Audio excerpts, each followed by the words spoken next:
Coaching in League of Legends is but easily one of the most thankless jobs imaginable, because essentially your efforts as a coach are invisible. Now that might sound like a strange comment to say, because you'd say, well, no, surely you can see the results, and if a team does well, they must be coached well, and if a team's doing poorly, the coaching must be an issue. Okay, as a general rule, yeah, there's probably something to that.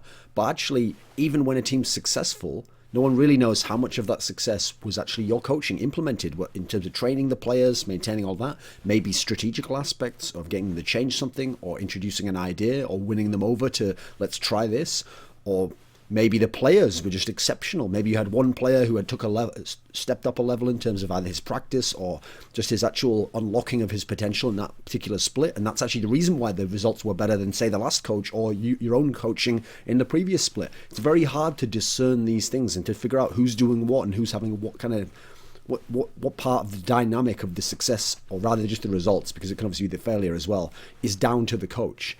And so not only are your efforts invisible, but people won't treat them as invisible. They will directly judge them as if they had all the facts. And in fact, some people will be very harsh and very certain about why a certain result was positive or negative based on you, which leads to the next point, which is because your efforts are largely invisible.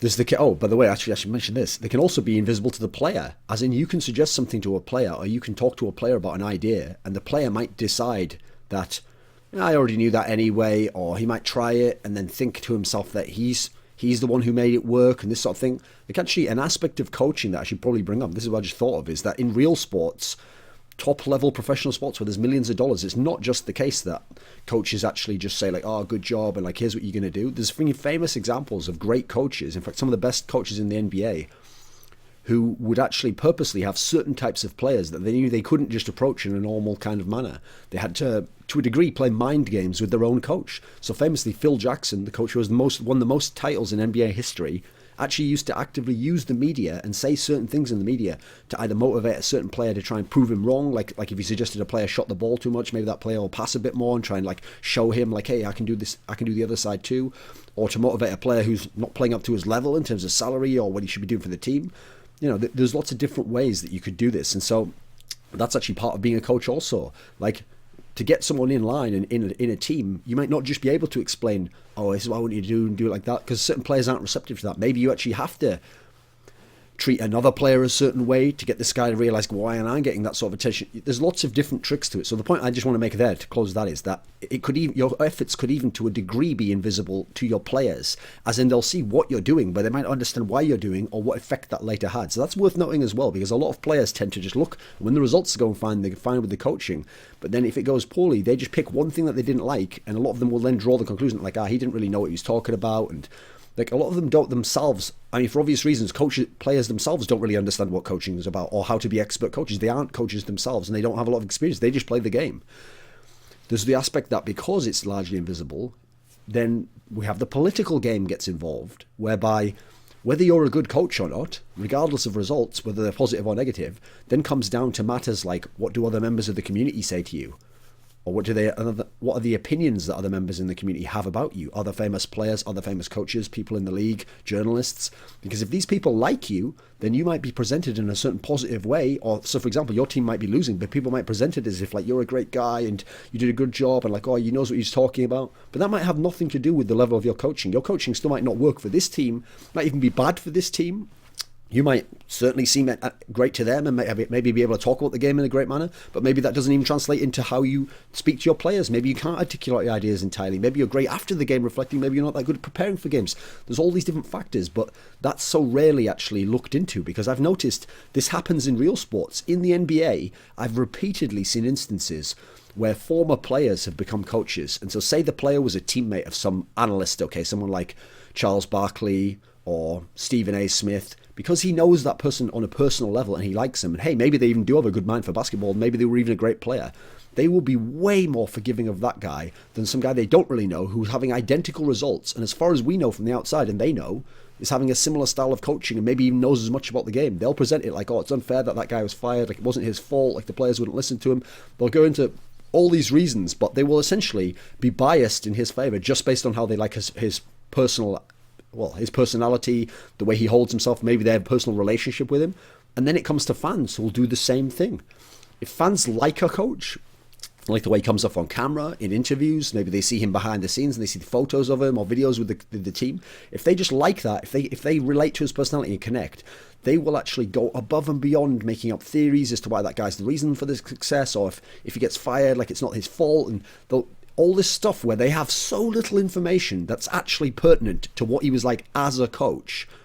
Now, it's one thing if you just say, I'm speculating, but when these people say as if they know, like, oh, he was a terrible coach and he was shit at this, and if he did this, then why didn't this happen?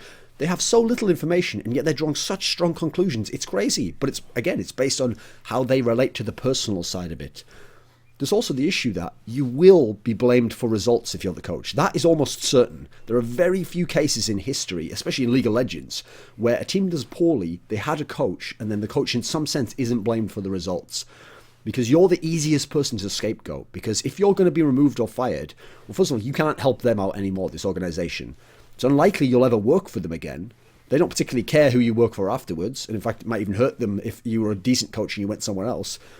And then there's also the factor that it allows them to scapegoat you, to take some of the blame off players who might have been underperforming, players who didn't listen, players who didn't try, and put it all onto you. And then it makes it seem to the fans like, right, this coach just wasn't right for us, and like, you know, he didn't really put in the kind of time we wanted, and all these reasons, that all of which ignore the fact that, yeah, maybe some of that's even true, okay. Maybe that even played a role in why the team did poorly. But that aspect there might not even be the main reason that the team failed to succeed. Maybe this group of players isn't coachable at all. Maybe they're not coachable, that sort of person. There are all sorts of reasons that it's not as simple as to just blame the coach, because when you go the other way, remember I was talking about how invisible your efforts are. The same goes for failure as success in this sense. It's hard to tell who had what role in what. So here's an example of how difficult it is to tell, and also how the political and the personality aspect will play a role. So let's think of Cloud9. The first split Cloud9 came into LCS. They won 25 out of 28 games, and then went undefeated in the playoffs and went to 30 wins and 30 wins and 3 losses over that split in playoffs. Now that is the greatest record ever in the history of LCS. It will probably never be broken. Well, I mean, you don't have that many games anymore, but even that winning percentage will probably never be broken. And it was against teams like TSM, all these famous names in North America. It was absolutely incredible. Now, in normal sports circumstances, what would happen is, if you were the coach of a rookie team like that, yeah, some of them had played in the scene, they'd been around, they'd been to LANs, but they were rookies in terms of LCS. If you were the coach of that sort of team, you would get overwhelming praise. You'd win Coach of the Year awards. People would be saying like, oh, you're a genius. Especially, think of the context of Cloud9. This is a team where some of those players were busts. Players like Hai, that guy was a bust. He'd played jungler for a while, he'd been a mid, and he wasn't a good mid when he'd been a mid previously. They'd lost their star players, Nian Tonso, Wild Turtle. Balls was a player who'd been around and been in some decent teams, but he was never thought of as a star. Meteos was a complete no-name. Lemonation was decent, but no one was like clamoring to try and get him into LCS. So all these players, essentially, none of them were standouts like, oh, he'll definitely be good when he gets into LCS. So if you were the coach of a team that then was so undefeated like that, and then had players playing incredible level, High's level was really high, Meteos was a god, you'd get credit for that as well. That's just how the way people do it when they like the coach, and when they think, oh, he's a great positive thing, and they take all these conclusions, they'd say, oh, this coach is the best. But do you remember who the coach of that team was? It was Alex Penn. The guy who used to work for Leaguepedia, I think he was a co-founder or something, used to be on Whose League Is It Anyway? Later on went on to be a coach for Coast, I believe. But almost no one actually really did assign that success to Alex Penn. Like, a few people at the time maybe naively did, but after the fact now, if you to round people up and say, in fact, if you round people up now and say who was the coach of Cloud9 during that period, a lot of people wouldn't even remember, wouldn't know. And a lot of people would go like, I guess he didn't really do much though. I think it was like mainly Lemonation and High who did all that stuff, you know, like. And yet when you looked at IMAs at the time, they were saying similar things about Alex Penn as they did about their future coaches. Like, yeah, he helps us watch the games and compile results, and then he discusses with us like what picks we could do, and like we take him in the game and we make those choices. Well, think about the split that happened after the summer split where that Cloud9 won. They won the next split, and in the next split they went 24-4. They only lost one game less, and in the playoffs undefeated again, so they were 29-4. In this particular world, almost identical results. They had a different coach, this guy Charlie. And this guy, again, you have to look at how the people perceived him. Now, after the fact, seasons later, splits later, people will be like, he's a great coach. He's one of the best coaches in NA. Like, he's done a bang-up job with Cloud9, and he's really like an integral part of their staff and how they've managed to develop as a team and do these different things. And yet, actually, he had an almost identical split in terms of results with Alex Penn in terms of that. And when you see what they say in AMAs, etc., they don't really make a massive distinction in terms of the extra things he's doing. He's doing similar things, it sounds like, on the surface there. As in, remember, we on the outside don't really know what's going on there. We don't really have a lot of information there. And the fact that players say they like someone or whatever, but because this guy, people perceive him in a very positive manner. Alex Penn had a bit of a thing where people would always make fun of him anyway. He's from the old school. He wasn't a particularly important person. So it was easier for people to like kind of cast aside his coaching, like, he didn't have much of an impact. But the people don't ever do that with the Charlie guy, and yet they don't have any information about it. They're just doing it essentially because they like or don't like the person. So I just use that as an example to showcase how even almost identical results, and as far from the outside as you can see, similar sort of work and what you're doing can be perceived totally differently and remembered in a totally different manner in terms of the significance and the magnitude of what you did. This all comes to a specific case that I'm going to reference, which just happened the other day, which is that Gambit let go of Leviathan. And Leviathan was the coach for this split, and in the past split, he was the coach of Alliance, the team that won 75% of their games throughout the playoffs and the regular split, had the most dominant EU LCS split ever. Now then, if you look at that, what stats I just gave you there, I tell you about Alliance, I tell you the most dominant split ever, and every single team they won 75% of games against, you'd think, right, he must be the best EU coach ever, and he must have done great in that particular sense. We can't really know. I mean, why did Alliance let him go? We don't really know.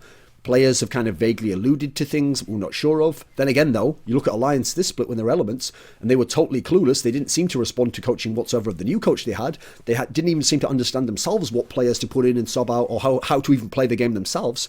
So then you have to ask yourself, okay, well, if maybe they didn't like some aspect of Leviathan's coaching, but are they even in a position to actually judge? Remember, these are just players we're talking about, not experts on hiring coaching stuff like you'd have in real sports, like a guy who's the president who hires this coach, and he's like, right, I think that didn't work, so I need this sort of a coach.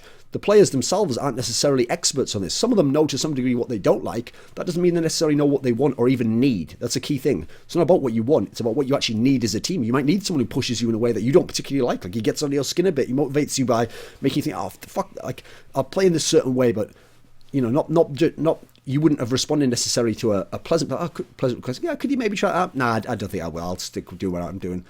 So the point is, it's the way he was removed that I found interesting and telling in terms of the way that organizations scapegoat people and the fans choose to go for or against the person, but not necessarily based on the facts of the case. So in this particular instance, as they were removing him, they kind of called him out a bit. Like, they mentioned, you know, he seemed like he was more interested in cultivating his like social media image, or I'm not sure if they were talking just about like Twitter and being friends with people and all this sort of stuff, or whether they were also trying to kind of reference the fact he was doing so much LCS analysis, you know, these sorts of things. If they were, the illusion though was that, or the implication was that in some sense this had become too much of a focal point compared to the coaching. And then when you add in that Gambit cooled off at the end of the season and then failed to make it out of the first round of the playoffs against a team they were actually favourite to make it out over, even though that team ended up coming one game from winning the whole fucking title. But regardless of that, so it ended up being a disappointing season for Gambit ultimately, even though, yes, they had that 7-game run of undefeated win streak of 7 straight games. Great stuff. Despite all that, again, as outsiders, we don't know. Was he responsible for the 7-game winning streak? What role did he have in it? What role did he have in alliances? Again, I'm not disputing that he may have had some issues here.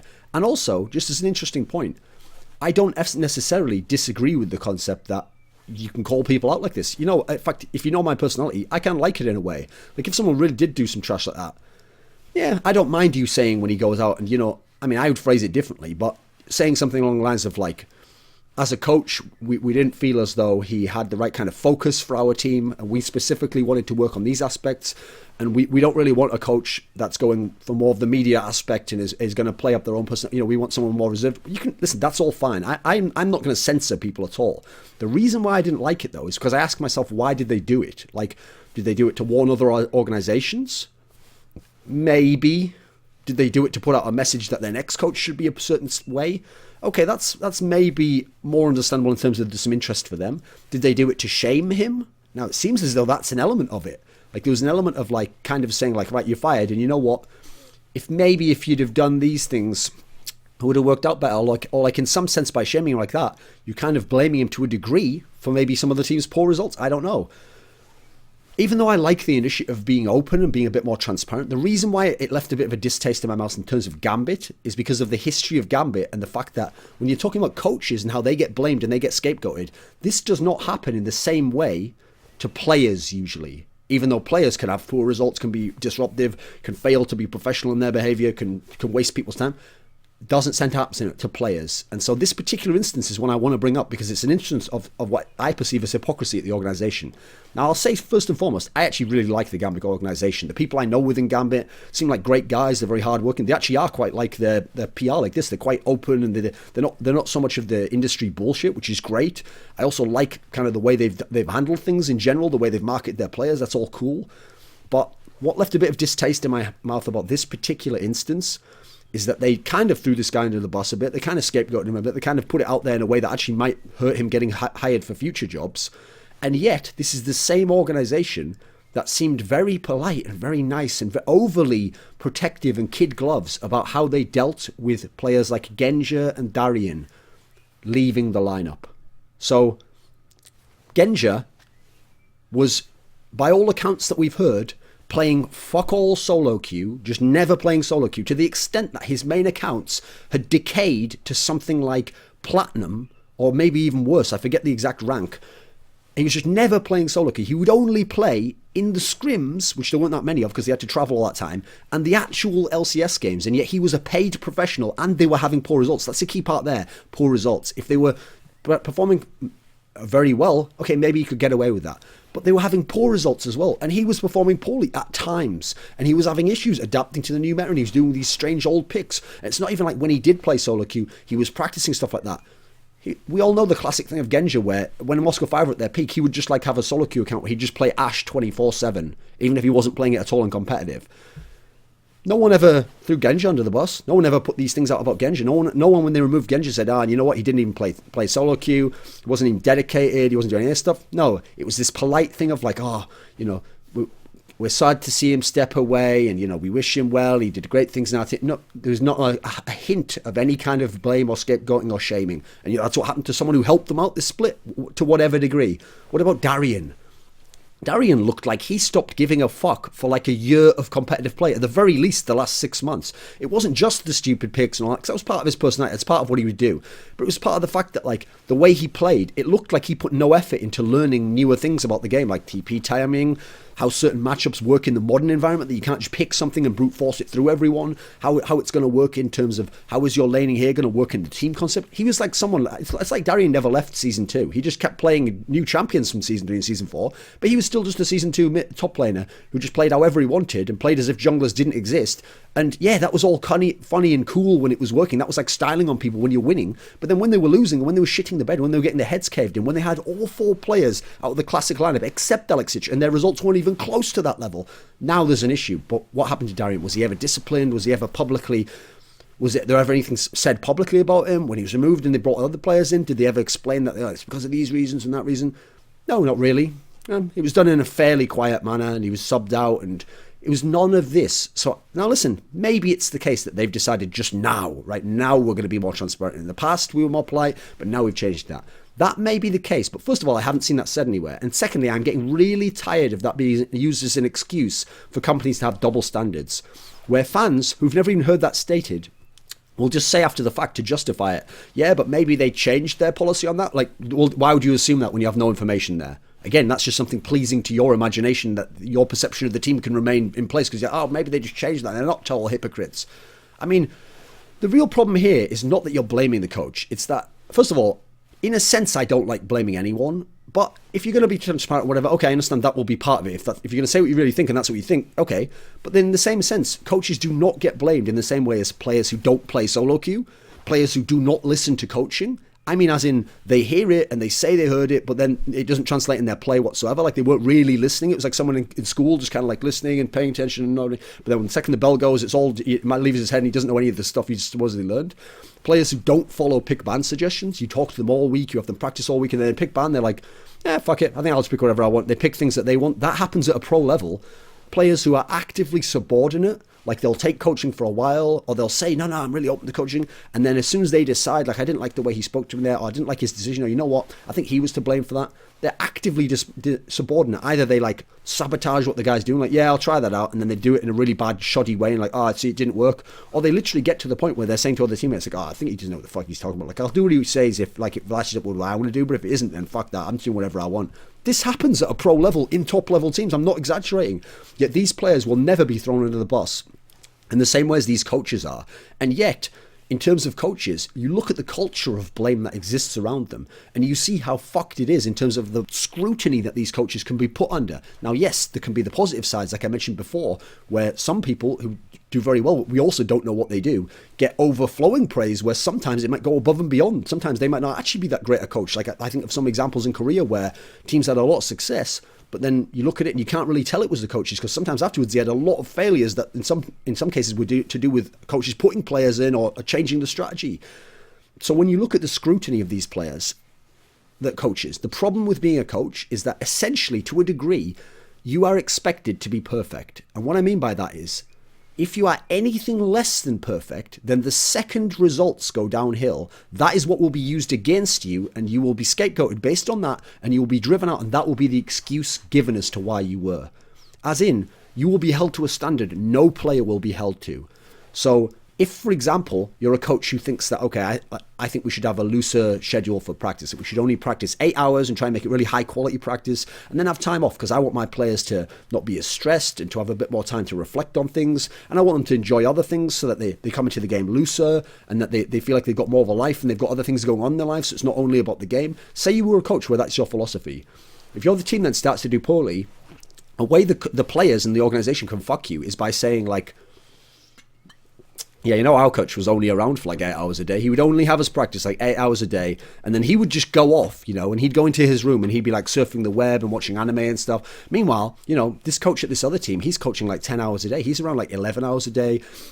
He's always talking to players. He's always watching games and telling them stuff. Like, that's presented in a manner there. Well, when you hear that, that sounds so damning and so terrible. Yet actually, remember how I presented the original coaching scenario? That coaching philosophy might actually even be superior, and you don't know how either of the coaching philosophies actually turns out and impacts the results. It's just assumed that because this guy does more and this guy does less, well, this guy's doing more and he's better and he's a better coach and he's more diligent. This guy's a shit coach and he just doesn't care about it. There's all these implications that you're going to draw from that naturally, because of the way the story's told and the language is used in terms of the intent communicated to you, that is might actually be entirely unfair. And yet players aren't held to this standard. Like I say, there's players not playing solo queues, players who don't give a fuck. There's players who play the scrim and then fuck off. In the scrim, they don't listen. In pick ban, they don't do what they did in the scrim. There's players who are actively subordinate, but they don't get, when they get released, it's nearly always in such a pleasant manner and such a nice manner, and sometimes even actively lying. Like removing a player you don't think's good. You think actually fucked your whole team up. You think he was terrible at his position. He didn't know how to play it, and he actually actively could not be coached. Then you release him and you say, he's a great player, and I just know, you know what? I bet he's going to go to another team and we'll probably regret the day that he let us leave our team. It's like, fuck off, mate. Fuck you, people who just tell lies like that. That's just such bullshit. Like, you're not obligated to lie like that. You could just be like, you know, it didn't work out with us. Mate, I hope he has skills that work elsewhere and that things go well for him, but our team's going to go a different direction. You're not there. You don't gain something in any kind of moral sense that's worth compromising that moral aspect of like just actively lying about it. And yet that's what will happen with players. And then with coaches, we have this scenario where we see players all the time after the fact either outright throwing them under the bus or posting stuff along the lines of like Ask FM posts, which are just super passive aggressive, vague allusions to the fact that pretty much tell you like, I think that coach didn't know what he was talking about, or he didn't do work, or he didn't really put in effort, etc. And yet the players aren't held to the same standard. And yet the players are paid more money. The players get more of the glory and the success and all the rest of it. The coach, he just has to do his job, and yet he has to be perfect and all this sort of thing. And here's one of the big problems with this aspect, is that these guys are not getting the authority and level of responsibility that allows them, let me rephrase that. They're not getting the level of authority to match up with the level of responsibility they get. Now, what I mean by that is that if they're going to be the coach and get scapegoated like this and have the potential to be utterly shown up by players who are well loved, whose opinions will unfortunately be taken wholesale, then this guy should at least actually get a real shot at implementing what his coaching philosophy was. That means In an ideal world, he'd have a say in roster moves, so he's getting the kind of players he wants to implement his philosophy. He'd have direct authority over players, so that if a player is insubordinate and will not do, or just simply is incapable of doing what he wants, then he can swap a player out and sub someone else in, or even remove that player entirely for disciplinary reasons to keep them in line. He should actually have some sort of punishment system in place that he can try to corral players to actively do exactly what he says in terms of pick ban, in terms of strategy in the game, so that then when any of these aspects fail in terms of results, like they don't play the way they should, they pick the champions that turn out to be the wrong champions, the players they have don't tend to work out for them in terms of the roster, then we can blame these coaches to a degree that would at least have some merit behind it, because we know that they were involved in taking that guy in. They were the ones in charge of disciplining this guy and making sure he was a proper professional, was properly trained. They were in charge of his strategy and how he played the game. They were in charge of all these things so that it makes it okay to do that. Like in a sports scenario, you can have actual coaches in the NBA and other sports where they don't get a lot of these aspects of responsibility, and then they get blamed for a bad season and fired, and then they go to another team where they do have a lot of these aspects, and the owner's a lot more free, and the GM who works with them a lot more, and the players are a lot more receptive, and they have great success, and we find out they were a wonderful coach. Now listen, maybe they were a bad coach for that team, but sometimes they actually probably were a good coach for that team. They weren't given the tools to actually implement it though. They had all these problems, and they couldn't solve the problems because they weren't given the tools. Like, yes, there is a degree, as I've mentioned this every time I ever talk about coaching, there is a degree to which if you are a player who can't kind of get the ear of your players in real sports or in esports, like the players just don't listen to you, they don't respect you, whatever else, yeah, that's one thing, okay. Like, you probably shouldn't be a coach in that sense. But if the reason they don't respect you, etc., is because one player just decides to be insubordinate, it's like, fuck you, I'm not doing what you say. I mean, maybe not in that language, but in terms of their behavior and how they actually treat it. Like, maybe they say they'll do it, but they don't. And then they even poison other players against you. If you don't have the tools within your contract period, like, you're going to be fired at the end of the split if you have bad results anyway. So if for the next few weeks you can't, like, discipline this player, you can't outright just say to him, listen, do your job or I'm going to have to remove you from the lineup. Or even, like, do not spread bad rumors about me, do not speak about me in this particular manner, it's unhelpful to our system, you know. If you don't have those tools, then actually that's not the same as not being able to get the players to buy into your system and all that sort of thing. That's someone actively sabotaging you. And so in a real sports sense, I wouldn't want to judge someone who didn't have those tools, and in an esports sense, I definitely don't. This is actually a reason, I think I've said this before, as to why I actually got a high profile coaching offer before this split, and I won't reference the team. I mean, listen, it was a few teams, but there was one in particular. And if they ever want to mention it themselves publicly, well, then at that point in time, if I ever see it, then I'll reference it also. But I'm not ever going to throw whoever they are out there. But listen, it was a great offer, actually. In terms of the circumstances, they were really good. The team was one that was exciting. And I looked at the offer and there were all these positives to it. But the reason why I didn't truly consider it, like I thought of it in terms of a fun sense of like, oh, what would it be like? And it'd be interesting to like see if I could do my philosophy in this manner where I've always thought like teams should do things like that. And I have some interesting ideas in terms of practice and getting players who can't unlock their potential, allowing them to kind of get over their mental blocks from things I've learned in my life. I thought all these cool things. But what mainly stopped me doing it was that I realized that, first of all, even if you succeed, as I've mentioned, you might not get the credit for it. People might not like you. They might perceive you as arrogant. They might say, oh, that player just did all that. You might not even get any credit whatsoever for succeeding. Therefore, the upside is suddenly becoming not as good, because if you leave that team, maybe you won't even get onto another team because they've heard these things. Oh, he didn't do anything anyway, even though we succeeded. Secondly, there's the aspect that the blame is almost certain to come at some point in time, and it can be so damning. And what I mean by that was, one of the benefits, one of the things that I initially thought of as a pro was that this team told me, you know what? Because I'd told them I don't want to just quit all journalism and just only be a coach in my life. So I said, like, if that's a problem for you, let's just not do this. Like, just get someone who can coach full time for you. And they said, you know what? Like, I think we have a good philosophy on this. Like, we agree on certain things. So here's what we'll do. You can still be a journalist like 2 to 3 hours a day. Like 2 to 3 hours a day, you know, the work day ends. You can go off into your room. You can do whatever you want for this 2 to 3 hour days. You'll have a bit of journalism you can put out, and we won't ask any questions about what you do in those hours. Then for the other hours in the day, because I was already someone who actually did have the philosophy that coaches should only make players practice and talk about stuff for about 6 to 8 hours, somewhere between there, depending on what the personnel of your team is. But that is my philosophy. So I said to them, like, I mean, that's how I'd want it to be anyway. Like, I wouldn't want to make people go above and beyond. They can go above and beyond if they want to, but that would just be my mandatory period. So beyond that, yeah, I think that's a great idea. Let me do the 6 to 8 hours of coaching, then I'll have the 2 to 3 hours of journalism, and then the rest of the day is just the rest of the day. what I realized was, from my experiences talking to my friends who've been coaches and seeing what happens to other coaches, I realized that if my team ever had any kind of problem in terms of results, there would be a huge chance that players would either, in that Ask FM vague passive-aggressive manner, or directly, once I'm fired or the team has any failure in terms of success, say things like, rather than ever look at, did their play poorly, were they properly motivated, did they listen to my coaching, they'd look and they'd say, very likely, from my experiences, say something like, yeah, our coach wasn't dedicated, he'd play a few hours a day, less than other teams, and then he'd just go off and he'd do his journalism stuff. And you know what? I think he was more interested in the journalism than he was in this job, to be honest. Like, if he'd have just put those hours that he'd done in journalism into our team, maybe we'd have been champions, That is how players would behave, I'm afraid. Some of these pro players who you guys love and you've seen interviews, that would be how they'd cognitively create this dissonance to shift the blame from anything they did onto, oh, it was because of him. That's what excuses are used for in esports. Excuses aren't used as in like, oh yeah, I know I failed.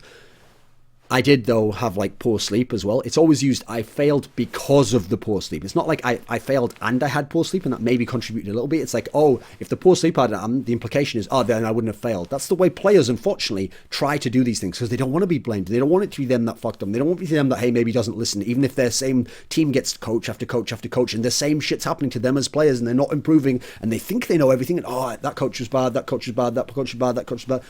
You know what, mate? There's only one common denominator here. It seems like someone's uncoachable.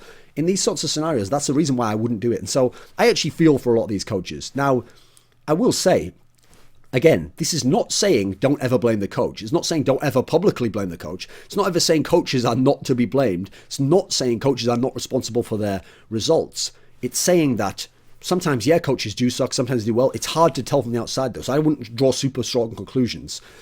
Coaches often are not given the tools to actually implement their philosophy. They're almost gambling that they just happen to have players who are open to it, players will do it, and players that don't ever need to be disciplined or put in line or forced to do something, that it'll just all happen magically. Well, it's very unlikely you're going to get that kind of natural synergy and chemistry between coach and player, unfortunately, as we've seen in the esports industry. And lastly, I don't like the way that if people don't like the personality of a coach or players just want to deflect blame, they can just blame the coach, say he did nothing, say he was shit, say he's the reason for the bad results, when there are all these other factors at play. And similar coaches who've done exactly the same things in the context of their team, if they are well liked and players like them and they have a good relationship, will not get that same blame and will not be treated the same way. That is unfair. And so as a result, to me, as harsh as this sounds, I think coaching right now in League of Legends is a poisoned chalice. Even if you succeed, you might not get the proper credit for it. Even if you succeed, you can then fail the next split and people might just haul all the blame onto you. It might all be your fault. It might all, every single aspect, it'll be an easy way as you're headed out the door for people to say, yeah, and it was his fault that I did that as well. Like, everything can be put onto you. And the benefits don't go towards it. You're not given the tools necessarily to make your philosophy certainly work in a way at which, at least then when people criticize you, you know they're actually criticizing what you thought and what you did and what you actively did. We can't always know that. So it's a difficult scenario for everyone, I think.